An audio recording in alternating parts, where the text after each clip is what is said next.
요한복음 3장 1절부터 15절에 있는 말씀. 요한복음 3장 1절부터 15절에 있는 말씀. 우리 다 같이 한 목소리로 합독하도록 하겠습니다. 시작. 그런데 바리새인 중에 니고데모라는 사람이 있으니 유대인의 지도자라.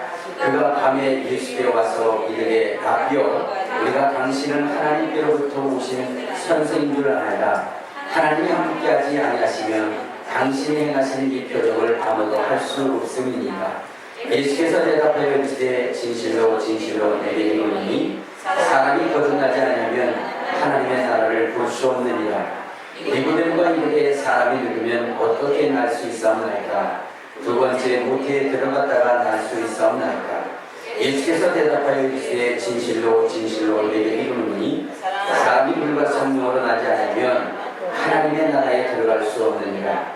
육으로 나는 것은 육이요 영으로 나는 것은 영이니 내가 너에게 거듭나야 하겠다는 말을 놀랍게 여기지 말라. 하나님의 임의로 불매 내가 그 소리를 들어도 어디서 와서 어디로 가는지 알지 못하나니 성령으로 난 사람도 다 그러하니라. 니고데모가 대답하여 이르되 어찌하여 그런 일이 있을 수 있나이까?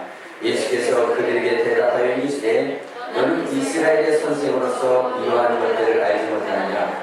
진실로 진실로 내게 이르노니 우리는 아는 것을 말하고 보는 것을 증언하노라. 그러나 너희가 우리의 증언을 받지 아니하느니라. 내가 땅의 일을 말하고 너희가 믿지 아니하거든 하물며 하늘의 일을 말하면 어찌 믿겠느냐? 하늘에서 내려온 자 곧 인자 외에는 하늘에 올라간 자가 없느니라. 모세가 광야에서 뱀을 든 것 같이 인자도 들려야 하니 이는 그를 믿는 자마다 영생을 얻게 하려 하심이니라. 아멘. 이제 자기 자신을 두고 축복할 때 이렇게 축복하십시오. 나는 예수님 때문에 가장 행복한 사람입니다. 고백하시기 바랍니다. 나는 예수님 때문에 가장 행복한 사람입니다. 할렐루야. 우리가 살아가는 이 세상은 두 그러한 그 종류의 세상입니다. 하나는 보여지는 세상, 보여지는 세상이 있는가 하면 또 하나는 보여지지 않는 이러한 세계로 구성되어져 있습니다. 우리가 볼 수 있는 이 눈, 즉 육안을 가지고는 이 세상의 일들을 우리가 보고 그 일을 대처하며 살아갑니다. 그러나 여러분, 이 보이지 않는 그 영적인 세계는 우리의 영안으로 볼 수 있는 것입니다. 그런데 이 세상이 두 그러한 그 그룹으로 이루어진 세상인 것처럼 또한 이 세상을 살아가는 사람도 두 부류의 사람이 있습니다. 하나는 육신의 것만을 보이는 육안을 가진 그러한 존재가 있는가 하면 또 어떤 사람은 정말로 영적인 세계, 보여지지 않는 그러한 세계를 보는 사람들이 있습니다. 우리가 이 세상을 살아가면서 물론 육신의 일을 보는 것도 중요하지만 그러나 우리는 반드시 영적인 세계, 보여지지 않는 세계를 볼 수 있는 사람이 되어야 됩니다. 왜냐? 여러분, 이 세상 가운데, 보여지는 세상 가운데 아무리 성공했다 할지라도 보여지지 않는 그 세상을 소망하고 바라보지 못하면 그의 인생은 처참하고 비참한 것입니다. 사람이 이 세상에 태어나는 것은 굉장히 뭐냐면 어디요? 신비롭고 오묘한 것이고 굉장히 소중한 것입니다. 그러나 여러분, 이 세상에 태어났다 할지라도 이 육신의 그러한 그 육안만을 가지고 살아간 인생은 차라리 태어나지 않는 것이 더 나은 것입니다. 우리 예수님께서 유다에게 그런 말씀을 하셨어요. 너는 차라리 태어나지 않는 것이 나을 뻔했도다. 그러니까 이 세상에 태어난 사람들 그 누구 하나도 소중하지 않는 사람이 없는데 어떤 사람은 차라리 태어나지 않는 것이 좋겠다라고 이렇게 명명되어지는 그러한 사람이 있다는 겁니다. 그럼 어떤 사람이 태어나지 말아야 되냐? 바로 영적인 세계를 보지 못하고 육적인 일에 눈이 없어서 살아가는 인생, 그런 인생은 여러분 참으로 미안하지만 이 세상에 태어나지 않는 것이 좋다는 것입니다. 왜? 그의 인생의 마지막은요, 이 세상에서 아무리 성공했다 할지라도 그 마지막은 치우기이기 때문에 그렇습니다. 우리 한번 자 누가복음 16장에 보면 이런 얘기가 있습니다. 자 누가복음 16장 자 우리 19절에 보면 두 사람이 소개되어져 있습니다. 시작. 한 부자가 있어 자스족과 고운 베옷을 입고 날마다 호화롭게 즐기더니 그런데 나사로라 이름한 한 거지가 헌내투성이로 그의 대문 앞에 벌어진 채 그 부자의 상에서 떨어지는 것으로 배불리려 하며 심지어 개들이 와서 그 헌내를 핥더라. 자 여기 보면 두 사람이 소개되어지는데 하나는 부자, 그러니까 이 세상에서 성공한 사람입니다. 그래서 남들로 하여금 부러움을 그렇게 사고 있는 그러한 부자의 인생이 있고 하나는 거지의 인생이 있다는 겁니다. 자 그런데 여러분 이 부자처럼 그 살아간 인생, 영적인 세계는 모르고 이 세상에서 성공한 그 인생의 마지막은 어떠냐? 우리 22절에 보면 자 시작. 이에 그 거지가 죽어 천사들에게 받들려 아브라함의 품에 들어가고 부자도 죽어 장사되매 그가 음부에서 고통 중에 눈을 들어 멀리 아브라함과 그의 품에 있는 나사로를 보았더라. 이 세상에서 육신의 눈을 가지고 육신의 자랑만을 추구하며 살아갔던 그 인생의 마지막은 지옥이라는 겁니다. 지옥이라는 겁니다. 그러나 비록 이 세상에서는 정말로 비참하고 처참하게 살았지만 그러나 이 세상에 자기의 눈을 두지 않고 영원한 세계에 눈을 두고 그리고 살아갔던 그 나사로는 천국에 갈 수 있었다라고 얘기했어요. 여러분 우리가 이 세상에 태어나서 정말로 성공한 삶을 살다가 지옥 가면 여러분 어떻게 되겠습니까? 이 세상은 잠깐의 삶이지만 그 지옥의 삶은 여러분 끝이 없는 거예요. 그러니 차라리 태어나지 않는 것이 낫겠지 않겠습니까? 여러분 오늘 우리는 이 성경의 경고의 말씀을 듣고 우리가 정말로 보이지 않는 영적 세계를 볼 수 있는 저와 여러분이 되었으면 좋겠습니다. 자 그런데 오늘 여기 본문에 보면은 또 한 사람의 성공한 사람이 있어요. 그 사람이 누구냐면 니고데모라고 하는 사람이 있습니다. 유대인 중에 니고데모라는 사람이 있으니 유대인의 지도자라 그랬어요. 그러니까 여러분 이 니고데모라고 하는 사람은 나름대로 이 세상 가운데서 성공한 사람입니다. 근데 이 성공한 사람이 어느 날 예수님 앞에 밤에 찾아가요. 낮에도 안 찾아오고 밤에 찾아옵니다. 뭔가 떳떳하지 못한 부분이 있어서 밤에 찾아오는 것 같아요. 그게 찾아와가지고는 예수님 앞에 질문을 하는 거예요. 예수님, 우리가 당신은 하나님께로부터 온 선생인 줄을 우리가 알았나이다. 그 이유는 당신의 행하시는 이 기사와 이적과 표적은 하나님이 함께하지 않으면 도저히 일어날 수 없는 일입니다 라고 하면서 예수님 앞에 옵니다. 이 니고데모는 궁금증이 있었던 거예요. 질문하고 싶었던 거예요. 예, 그가 질문하고 싶었던 그 질문은 두 가지예요. 물론 그가 여기서 질문할 때 첫 번째, 두 번째 하지는 않았지만 그러나 이가 예수님 앞에 와서 질문하고 싶었던 것이 있었고 그것에 대한 해답을 듣기를 원했던 것입니다. 근데 그 질문에 요지는 나와 있지 않지만 그가 어떤 질문을 했는지를 우리가 유추해 볼 수 있는 것은 다른 것이 아니라 예수님의 대답을 통해서 알 수 있는 것입니다. 예수님은 이 니고데모에게 이렇게 얘기합니다. 3절에 보면 시작. 예수께서 대답하여 이르시되 진실로 진실로 내게 이르노니 사람이 거듭나지 아니하면 하나님의 나라를 볼 수 없느니라. 그러니까 무슨 얘기냐면 이런 것 같아요. 당신은 하나님의 나라에서 온 분이니까 우리에게 하나님의 나라를 보여주시옵소서 그런 질문을 했던 것 같아요. 그렇죠? 그러니까 예수님은 하나님의 나라를 볼 수 있는 비결은 거듭나야 되는 거야 이렇게 이야기를 했던 것 같아요. 그러니까 이 니고데모는 뭐에 대한 질문이에요? 질문을 가졌어요? 하늘나라에 대한.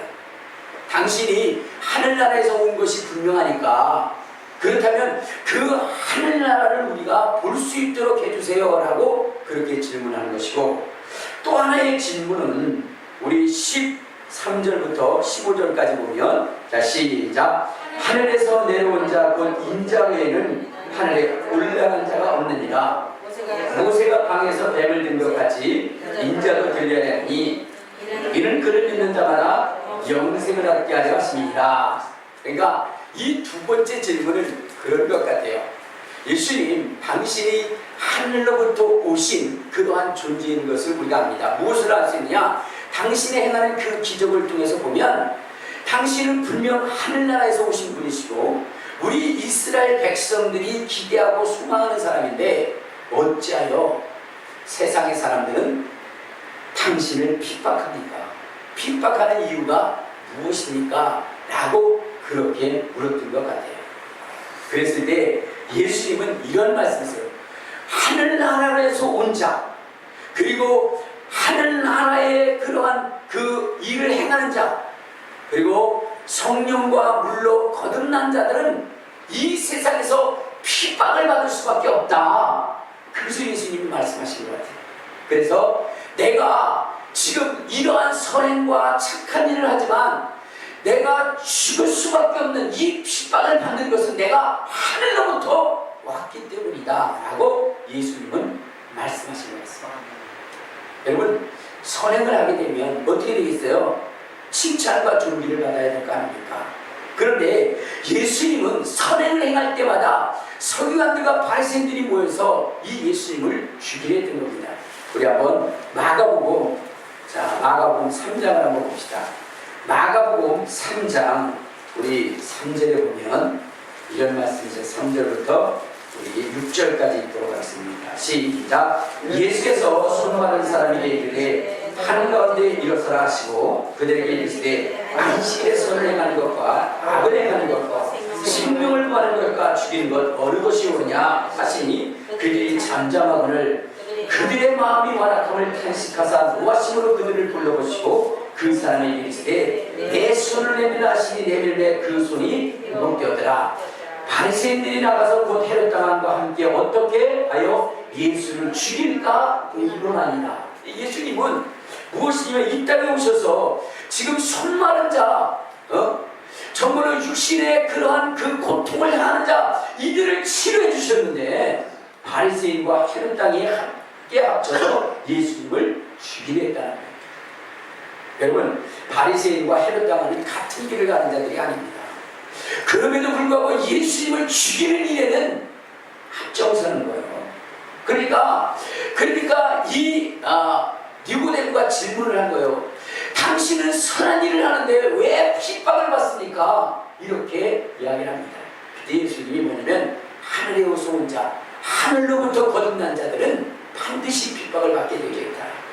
그러면서 그분도 이제 이 일로 인해서 모함을 당하고 그리고 결국은 십자가에 죽게 될 것이다.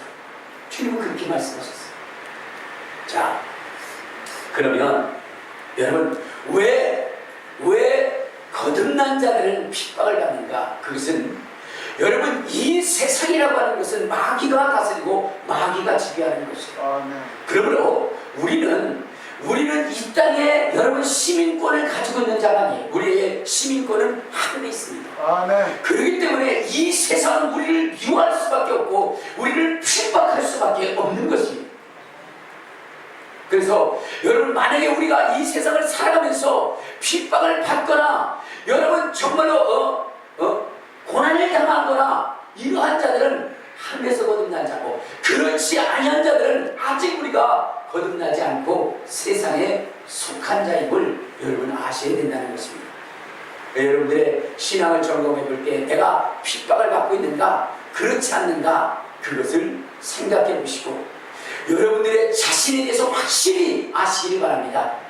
여러분 제가 질문할게요. 여러분들은 거듭나셨습니까? 네. 거듭나셨어요? 네. 누가 여러분들을 핍박하십니까? 가만있어 그분이 누구더라? 이걸 보이면 우리가 거듭난 자가 아니에요. 분명하게 우리는 어떻게 돼요? 내가 핍박을 받아야 돼요. 그런데 내가 살아가는 날 동안 아무도 내 삶에 관여하지 않는다? 그건 여러분 우리가 제대로 된 삶을 살고 있지 않는 것. 성경은 분명히 그렇게 말씀하고 있거든요. 자, 그러면 여러분, 우리가 정말로 나는 이 세상의 사람이 아니고 거듭났고 하늘나라를 본 사람이라면 나는 어떤 삶을 살아야 되느냐? 여러분, 그것은요 다른 것이 아니라 세상을 포기할 수 있는 사람이 되는 거예요. 뭐라고요? 세상을 포기할 수 있는 사람. 네, 세상을 포기할 수 있는 사람, 세상을 포기하는 사람, 그 사람이 바로 거듭난 사람이고 그 사람이 바로 하늘나라를 본 사람입니다. 왜냐? 여러분, 예수님께서 이 땅에서 복음을 전하려 할 때에 많은 사람들이 예수님을 왕으로 삼으리가 있습니다. 우리 한번 요한복음 6장 한번 봅시다. 요한복음 6장. 자, 요한복음 6장 14절 15절을 보면 이런 말씀이 있어요. 14절 15절 시작. 그 사람들이 예수께서 행하신 이 표적을 보고 말하되 이는 참으로 세상에 오실 그 선지자라. 그러므로 예수께서 그들이 와서 자기를 억지로 붙들어 임금으로 삼는 줄을 아시고 다시 혼자 산으로 따라가세요. 자, 예수님을 임금으로 삼으려 할 때 예수님은 그것을 거부하십니다. 그리고 십자가를 지시게 합니다. 죽지 마옵소서 할 때 예수님은 사단아 내게로 물러가라 라고 하면서 그 핍박을 자처하십니다. 왜 그럴까요? 그는 거듭난 하늘에서 오신 분이시기 때문에, 그렇기 때문에 바로 어떻게 돼요? 이러한 말씀을 하게 되는 것입니다. 하늘에서 정말로 내려올 뿐만 아니라 또 이 세상에서 거듭난 인생은 세상의 것에 대해서 그렇게 애착을 갖지 않습니다. 여러분, 바울이라고 하는 사람이 어땠어요? 바울이라고 하는 사람이 자기의 모든 그동안 쌓아온 모든 공적을 다 배설물처럼 여긴다 그랬어요. 배설물처럼. 그러면 그가 왜 배설물처럼 여길 수 있었을까요? 우리 한번 성경을 한번 봅시다. 어디를 보시냐면 고린도후서 12장 고린도후서 12장 1절부터 4절까지 보면 이런 말씀이 있습니다.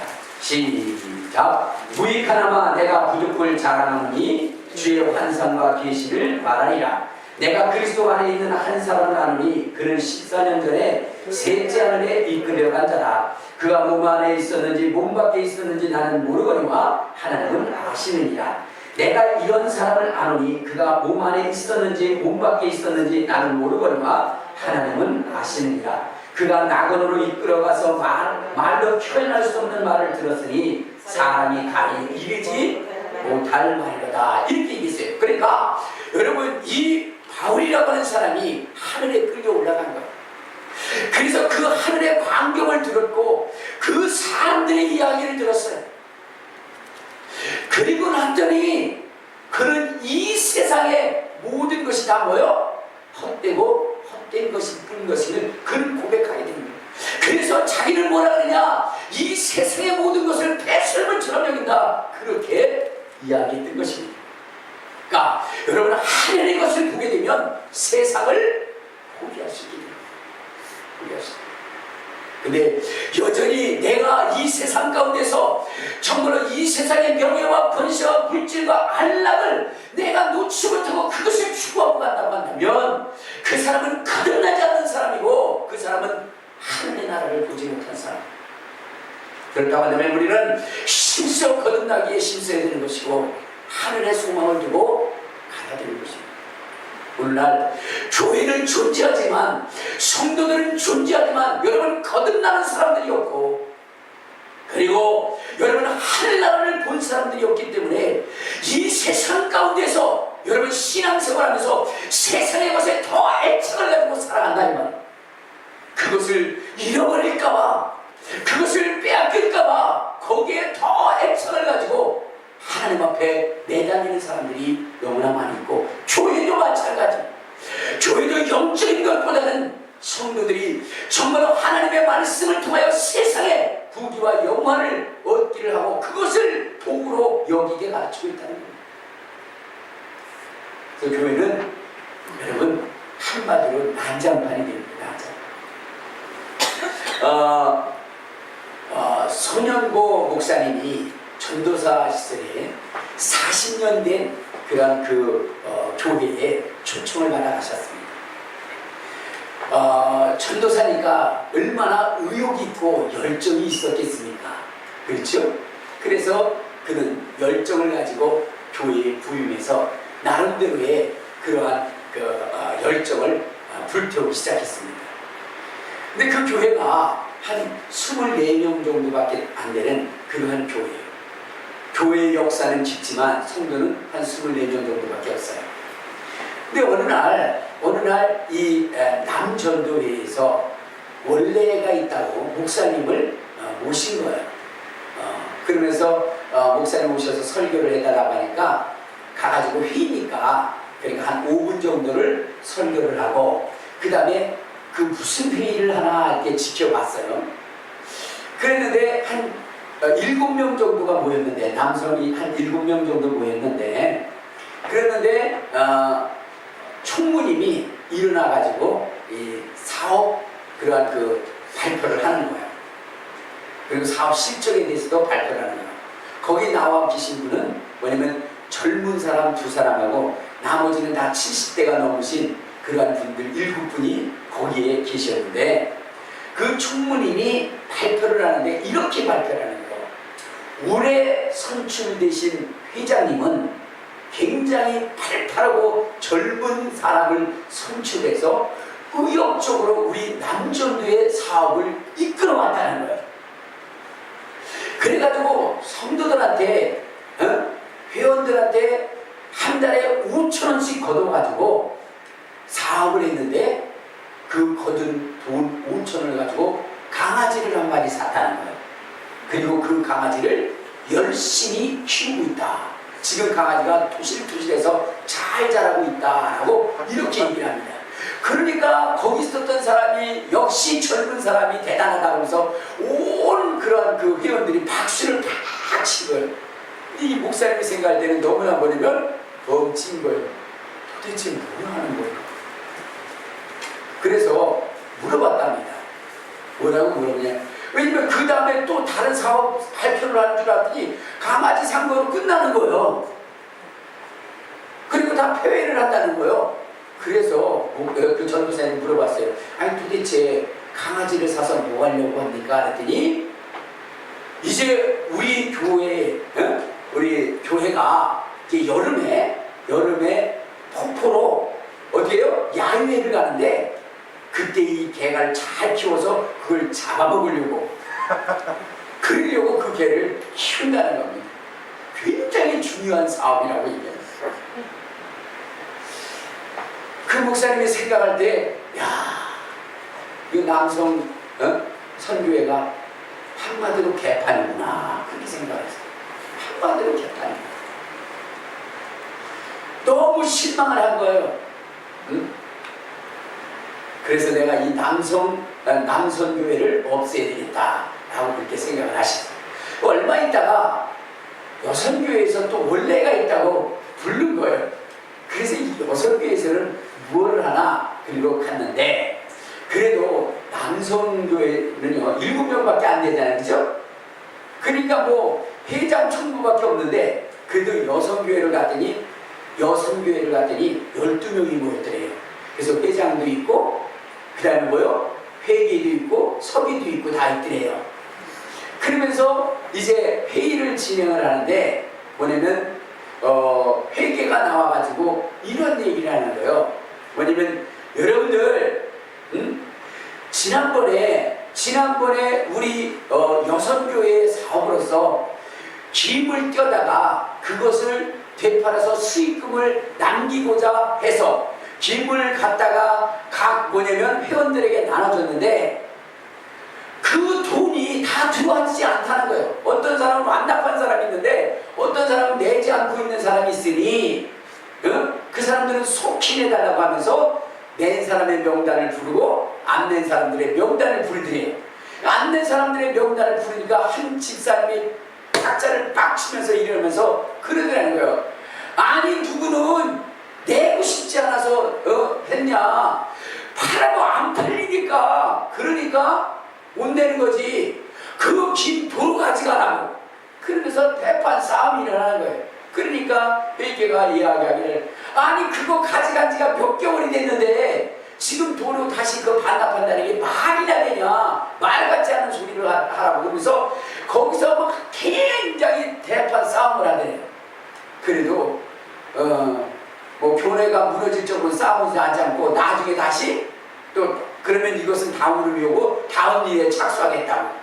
또 다음 사업은 뭐하나라고 생각했더니 이제는 뭐냐면 젓갈 사온 얘기를 하대. 젓갈.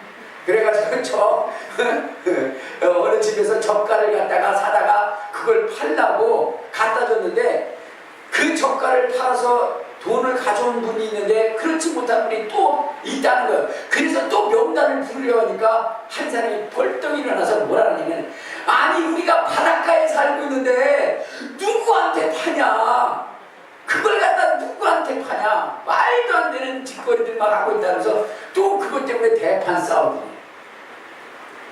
그래가지고 여선교회에서 싸움만 하다가 그다가 이것으로 마치겠다고 하고 끝내드려요. 그래서 목사님이 물어봤대요. 여선교회 회장한테, 아니 왜 김을 팔고 왜 젓갈을 팝니까? 하더니, 아이고 이건 우리 교회에서 대단히 중요한 사업입니다. 이 사업을 통해서 뭐냐면 교회 숟가락도 사고 밥그릇도 사고, 그리고 또 뭐냐면 이제 목회자님들이 부임해서 오셔서 목회를 하실 때에 생신이 되면 생일밥도 차려드리고 선물도 주고 그런다는 거예요. 목사님이 너무 속이 상해요. 아니 주님의 피로 산 자들이 고작 한다는 것이 이런 일인가? 또 막 열불다고 하는 거예요. 그래도 꾹 참고, 그리고 뭐냐면 집에 갔는데 얼마 있다가 한 일주일 있다가 그 옆집에 사는 집사님이, 목사님 우리 집에 오세요 그래요. 그래서 왜 그러시냐, 야 빨리 오세요. 그래서 갔대요. 그때 생일상을 거나하게 차려요. 그날이 전도사님 생일이에요. 그래서 목사님 생신이라 우리들이 이렇게 차려드렸다고. 그 얘기를 듣는 순간 목사님, 이 전도사님이 완전히 그냥 돌아가지고 그 상을 들러 엎으려고 닦아가지고 들러 엎으려는데 집사님들이 막 말린 거예요. 왜냐면 그 얘기를 듣자마자 목사님 얼굴이 변하면서 그러면서 쫓아가서 상을 엎으려고 하니까 그 주변에 있었던 집사님들이 말린 거예요. 전도사님이 그랬어요. 이 일 하려고 교회에서 그렇게 싸우냐고. 이 일 하려고 하나 되지 않고 서로 싸우고 마귀가 좋아하는 짓거리하고 그렇게 했느냐고. 언제 교회에서 장사하라고 했느냐고. 언제 교회에서 목사 그렇게 차려주고 전사 차려주라고 했느냐고. 그것을 위해서 김 팔고 젓갈 팔라고 했느냐고. 목사님이 거기서, 전도사님이 거기서 있는 대로 화를 내고 그리고 가시고, 그리고 나서는 뭐냐면 내가 이런 것들을 모두 다 버려야 되겠다 라고 하고 나서는 뭐냐면 남선교회도 폐하고 여선교회도 폐하고, 그리고 오직 성도들이 전도할 수 있도록 그런 환경과 여건을 만들어준 거죠. 그러므로 인해서 교회가 부흥되기 시작합니다. 교회가 막 부흥되기 시작했어요. 24명밖에 되지 않는 그 교회가 부흥되기 시작을 해서, 그래서 부흥하니까 이제는 뭐냐면 임직을 해야 되겠다라고 생각했어요. 임직을 해야 되겠다. 그래서 임직을 하면서 뭐냐면 권사님들을 세웠어요. 권사님들을 여러 번 세우면서 이제는 목사님이 되셨으니까 목사님이 그 권사님들한테 이렇게 얘기했습니다. 오늘 임직을 받으시는 권사님들, 이것이 얼마나 값지고 이것이 얼마나 소중한지를 깨달으시길 바랍니다. 이것은 대통령이 장관을 임명하는 것보다 더 대단하고 더 엄청난 일입니다. 이것은 하나님께서 권사님에게 직분을 주는 것이니, 이 세상에 하나님으로부터 직분을 받는 사람들이 어디 있겠습니까? 그러므로 이것은 가장 소중하고 가장 값진 것이니 이 직분을 받고 오직 하나님의 일에 충성을 다하십시오. 그렇게 그러면서 대통령이 장관에게 장관직을 줄 때 그 장관이 그 일에 충성을 다한 하나님께서 권사님들에게 이렇게 귀한 직분을 줬으니 하나님의 일을 위해서 최선을 다하라고 그렇게 얘기했더니 입이 찢어지도록 아멘을 외치더니 그래서 야 됐다 라고 생각해요. 그런데 일부의 권사님들은 열심히 하기도 하는데 권사님 한 분 중에 이분이 뭐냐면 권사 직분만 받고 새벽기도도 안 해요. 전도회도 안 해요. 그냥 교회 가까이 와서 예배를 드리고 집에 가는 거예요. 근데 이게 모든 사람의 본이 안 돼서 그분을 불러가지고 권사님 그때 제가 말씀을 드렸지 않느냐고 충성을 다하라고 그리고 아멘 크게 했지 않느냐고 그런데 왜 이렇게 교회 일에 등한히 합니까? 라고 얘기를 했더니 그분도 변명을 하는 거예요. 그래도 얘기를 하고 싶은 거예요. 그래서 이렇게 얘기를 하는 거예요. 목사님 말 좀 하십시오. 우리 아들이 있는데 아들 딸이 있는데 어떻게 돼요? 아들이 부산에서 주차장을 한다는 거예요. 주차장 사업을 한다는 거예요. 그래서 그 아들을 뭐냐면 자기가 도와주지 않으면 아들이 그 일을 제대로 할 수가 없다는 거예요. 또 사람을 두고는 그 일을 할 수 없고 그래서 아들 때문에 어쩔 수 없이 내가 어떻게 해요? 그 주차장을 봐줘야 된다. 그래서 내가 교회 일에 힘쓰지 못한다. 목사님 봐주세요. 이렇게 해요. 여러분 이렇게 변명을 하고 나면 꼭 그거를 구애받치는 사람이 있죠. 그렇죠? 그걸 듣고 있던 어느 집사님이 목사님을 찾아가서 얘기하는 거예요. 목사님 그 권사님이요 주차장 아들 그 주차장 때문에 뭐요? 바쁜 게 아니에요. 그 아들 주차장 하는 건요 3시만 끝나요. 3시만 끝나는데 그게 뭐냐 뭐 때문이냐 고추가 때문에 그래요. 고추가. 그러니까 아침에 새벽같이 일어나가지고 어디가? 고추밭에 가. 그래서 고추밭에 지극정성을 다한 다음에 아들이 뭐냐면 점심도 먹고 뭐 또 해야 될 그때 가서 봐주는 거야. 근데 그것도 몇 시? 3시 정도만 끝나. 3시 끝나고 나면 어디 가요? 또 고추밭에 가는 거야. 그러니까 고추밭에 얼마나 지극정성을 했는지 저도 농부의 아들이기 때문에 알 수 있는 것은 뭐냐면 얼마만큼 농부가 그 곡식에 대하여 정성을 들였는가 하는 것은 금방 다 나타나요. 정말로 최선을 다한 농부, 부지런한 농부는요 벼가 돌피라는 것이 하나도 없어요.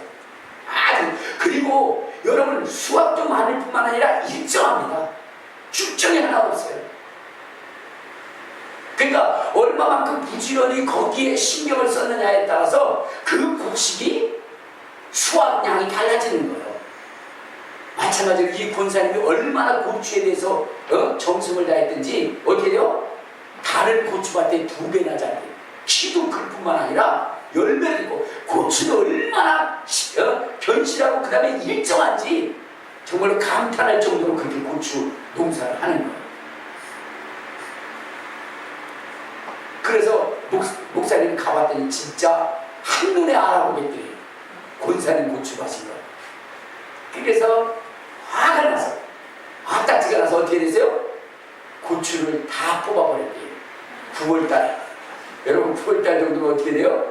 이제 고추가 막 익어가서 이제 그것이 얼마 안 있으면 수확할 그때에 여러분 그 고추밭을 그 권사님이 주차장에 가서 일 볼 때 그거 다 뽑아버렸대요. 그리고 나서는 그 따님한테 얘기한 거예요. 따님한테 내가 오늘 권사님의 고추밭에 가가지고 고추를 다 뽑아버렸다. 그렇게 얘기를 한 거예요. 그리고 집에 와 있는데 사택에 와 있는데 전화가 온 거예요. 딸로부터. 목사님 큰일 났어요. 우리 엄마가 실성한 것 같아요. 실성한 것 같아요. 왜냐면 헛소리를 하고 그 다음에 어떻게 돼요? 집에서 앉았다 일어났다 멍하니 하고 있다가 그 다음에 웬 죽일 놈이 뜯어 죽일 놈이 우리 고추밭을 그렇게나 나가면서 욕을 하고 막 그러면서 하는데 이게 엄마가 잘못하면 돌아가실 것 같더래. 그러니까 목사님이 그랬다고 말은 할 수 없으니까 목사님 직접 가서 해결하세요 라고 얘기해. 그래서 목사님이 그 집에 가봤대요. 가봤더니 진짜 이 권사님이 넋이 나가 있대요. 그래서 햇소리를 하더래요. 그러면서 이놈 찢어 죽인 놈 무슨 놈 하면서 무슨 억하신 적이 있어서 나한테 이러는가? 그러면서 막 이놈 잡히기만 해봐라 그러는데 진짜 웃었대요. 네, 그때 목사님이 가서 그랬어요. 권사님 그 고추가 내가 다 뽑아버렸어요. 내가 다 뽑아버렸어요. 그랬더니 권사님이 그러는 거예요. 목사님 내가 아무리 실성한 여자처럼 보인다 할지라도 나를 위로하려고 그렇게 거짓말하지 마세요. 목사님이 무슨 억하신 적이 있어서 우리 집 고추밭을 뽑아놔요. 말도 안 되는 소리 하지 마세요. 어쨌든 이놈 잡히기만 하면 누나를 빼버리겠다고. 그 목사님이 얘기를 한 거예요. 권사님 정말 내가 그랬다니까 우리 손을 보여준 거예요. 고추밭 그 대가 얼마나 두꺼운지 그걸 뽑는데요. 손이 다 모이면 불어 터져버립니다. 다 뽑아먹지 못해. 왜? 너무나 힘들어서. 그래서 조금 남겨두고 왔다고 그렇게 얘기를 하니까 이 권사님이 획 돌아가지고 목사면 다냐? 목사만 다냐? 목사는 성도들의 고추밭 뽑아버려도 괜찮으냐? 하면서 대들더래요.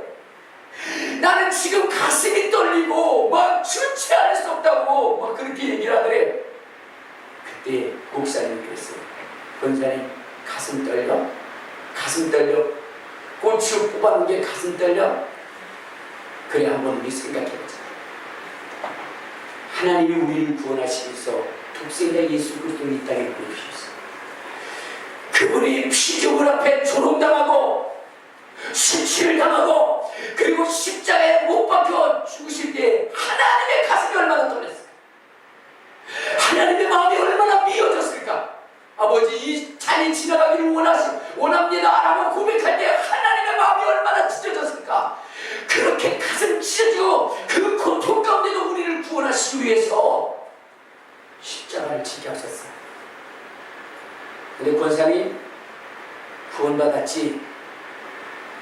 당신 구원받았는데 구원받지 못한 이웃의 영혼을 보고 가슴 떨린 적 있어?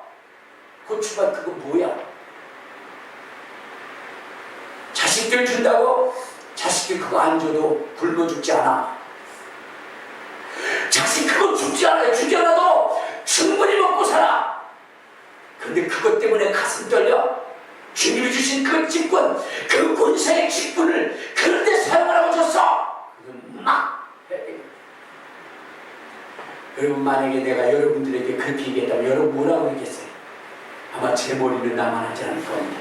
고추밭이 아니라 제 머리가 나만 하지 않았을 거예요. 근데 그 권사님은 그래도 믿음이 거기에 무릎을 툭 꿇든지 목사님 제가 잘못했습니다. 내가 수십 년 동안 주님의 은혜를 받고 구원함을 받고 그리고 이렇게 귀한 직분을 줬는데 내가 이 직분을 위해서 일하지 않고 그저 자식들 먹여 살리기 위해서 내가 이렇게 실수했군요. 목사님 깨닫게 해주셔서 감사합니다. 고맙습니다. 여러분 이 정도 돼야 될 거 아니에요?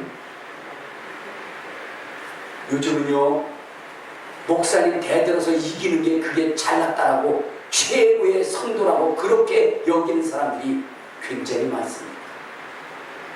목사가 조금만 잘못한 일에 여러분은 얼마나 바락바락 때리는 그러한 성도들이 많은지 몰라요. 그리고 그것이 잘났다라고 그것이 대단한 것처럼 여기는 성도들이 너무나 많습니다. 자기의 고추밭을 다 뽑아놔 거기에 무릎 꿇고 깨닫게 해주신 거 감사하다라고 그렇게 여기는 성도들이 지금 찾아볼 수가 없다는 이것이 비극이랍니다. 그 권사님이 무릎을 눈물을 흘리면서 회개하는 걸 보고 기도해줬어요. 기도해줬어요. 그리고 돌아왔는데 다음날 새벽에 이분이 여러 명을 드리고 새벽 기도에 나온 거예요. 그래서 물어봤어요. 다른 분이 어떻게 된 거예요?